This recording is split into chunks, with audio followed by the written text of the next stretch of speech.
Jina naitwa Wirikista Keruborangi, Ichuni Sub-Location, Ditembu Location, Borabu Ward. Sasa hii chama yetu ya Widows, tukaanza na NHIF, sasa natufundisha tukaanza tukakata NHIF, tukaendeleza, sasa SHA inafika, tunashindwa, pesa tunakosa, ndio tukaona wacha tuendeleze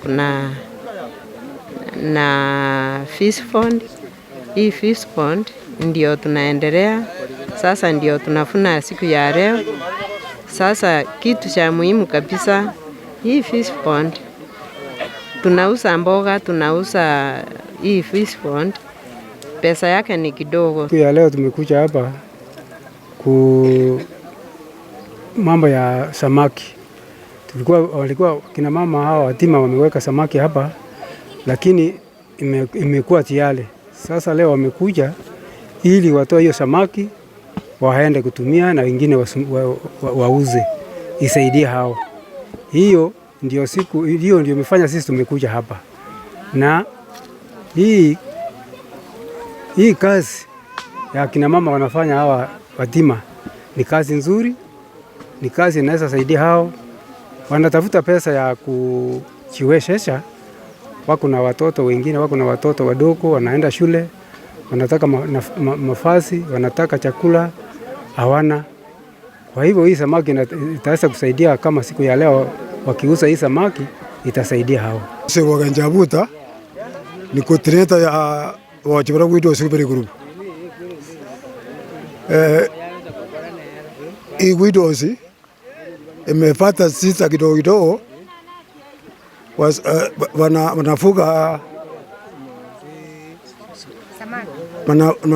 wanafuga samaki, lakini niko na challenge mingi. Wanataka serikali wasaidie pesa halafu waendelee wapate mapato kidogo, halafu wanakaa miaka mingi sana kupata pesa.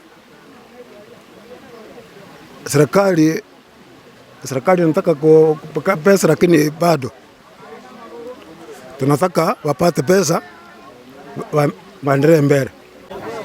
Yes, I want to take this opportunity to appreciate the efforts that have been done by this group, Borabu Widows Association, who among other groups agreed to embark in this project of fish farming, and they were able to come together, source for a bond, a source for the fingerlings, and they have been able to feed this fish for the last 8 months, and today we are here to witness the harvest.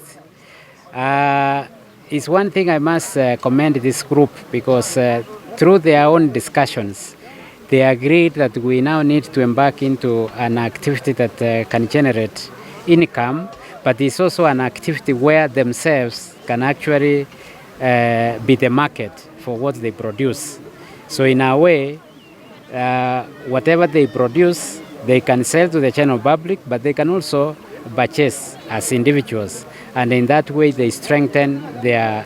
Serikali ya county, Mama Donya, Simbarat, MP huyu Barongo, serikali yetu kubwa hii, rais wetu mpendwa Samuel Ruto, mtusaidie sana, muingize mkono yenu, ndio mtusaidie kama wachane, sababu kama mimi hivi nasema, mimi ni disability, na hii kikundi yetu yote ya Borabu Widows. Tuko na mayatima nyumbani, hatuna kitu. Sasa ndio sababu tuliona wacha tupande mboga na hii fish, lakini mboga ikifika kiangazi inaungua. Sasa fish ndio tunauza, na ni kidogo, pesa zake ni kidogo, na sisi tuko wengi. Kwa hivyo serikali yetu weka mkono, mtusaidie kabisa, sababu hatujiwezi. Inaleta mapato wakati wa mvua, lakini kiangazi ikiingia hakuna mapato, na tukipanda mboga kabisa nyingi tunapeleka huko Magenario Bonyo.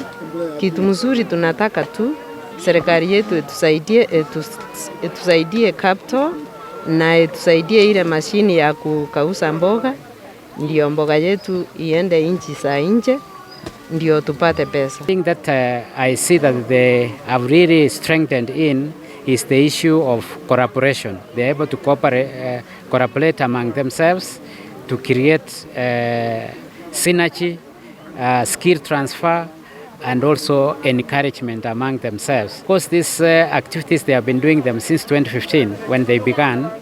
And one of the challenges among the members was how to pay for their monthly premium for NHIF. But through encouraging themselves, doing some of these activities, they were able to generate money that they can be able to meet their monthly payments.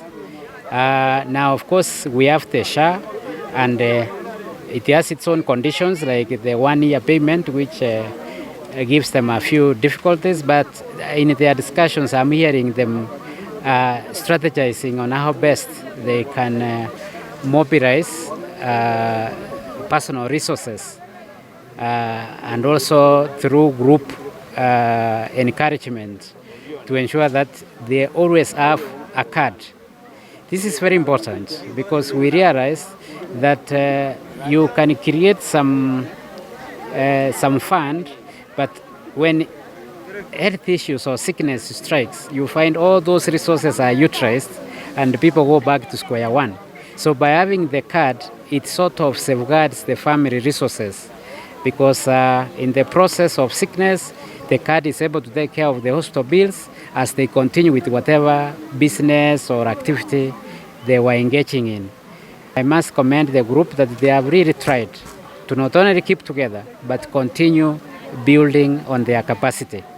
And I do hope that now that they are witnessing their efforts for the last 8 months, that they are harvesting fish, that they themselves dug the pond, put in the fingerlings, they have taken care of them. Indeed, that by people coming together, their efforts can actually bear fruit, which is a strong motivation, not only to this group, but other groups that could be working together so that they not only synergize, put more effort, encourage each other to ensure that whatever they begin succeeds. I know in group work, sometimes there are a few challenges here and there, but those should not discourage them. They must focus on the bigger picture, which is success of their project and personal growth through group work. And that is a strong evidence that we witness here today. The things as a patron, and this is my strategy that I always use, is to empower people to be able to come up with solutions that are geared towards sorting out their challenges. Because indeed, if you want to help people, it's good to show them how to fish rather than giving them fish. Because you give them fish, you feed them for a day. But you show them how to fish, you feed them for a lifetime. And that is one thing that we are trying to do, where we are not only encouraging them, but through the discussion, we are able to show them that if you think this way, what do you think? And I must appreciate that really the group has a rich experience, people with different experiences, different exposures, and when they come together, they are able to come up with a project that they are able to carry forward. And my vision